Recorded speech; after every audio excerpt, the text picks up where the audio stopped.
कळमनुरी तालुक्यातील रेणापूर येथे भगर खाल्ल्यामुळे सुमारे 100 पेक्षा अधिक गावकऱ्यांना विषबाधा झाली असून त्यांना तातडीनं हिंगोलीच्या शासकीय रुग्णालयात हलवण्यात आलंय।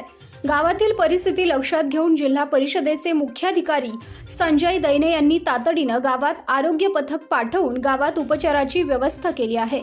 कळमनुरी तालुक्यातील रेणापूर येथे मागील 5 दिवसांपासून धार्मिक कार्यक्रम सप्ताह सुरू आहे।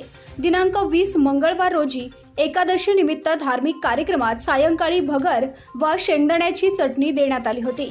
त्यासाठी सोडेगाव येथील दुकानातून भगर आणण्यात आली होती। रात्री सुमारे 10 नंतर भगर वाटप झाली। त्यानंतर 11 वाजण्याच्या सुमारास गावकऱ्यांना उलटी आणि चक्कर येण्याचा त्रास सुरू झाला।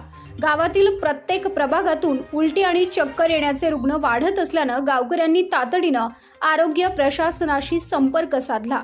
त्यानंतर रात्री 12 वाजल्यापासून खासगी वाहनाने विषबाधा झालेले रुग्ण हिंगोलीच्या शासकीय रुग्णालयात हलवण्यास सुरुवात झाली। सुमारे 10 जीपने 50 पेक्षा अधिक रुग्णांना आज सकाळपर्यंत रुग्णालयात दाखल केलं। अचानक एवढ्या मोठ्या प्रमाणात लोकांना विषबाधा झाल्यानं खळबळ उडाली आहे। त्यानंतर आज सकाळपासून रुग्णवाहिकेद्वारे 50 पेक्षा अधिक रुग्ण उपचारासाठी हलवले आहेत। नुकताच आज सकाळी उद्धव बाळासाहेब ठाकरे, शिवसेनेचे जिल्हा प्रमुख अजय उर्फ गोपू पाटील तथा माजी आमदार डॉक्टर संतोष टारफे, शेतकरी नेते अजितभाऊ मगर यांनी या रुग्णांची भेट घेत धीर दिला आहे।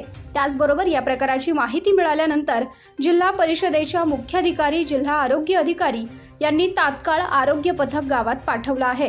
परिस्थितीचा सामना करण्यासाठी आरोग्य विभाग सज्ज असल्याचं प्रशासनाकडून सांगण्यात आलंय।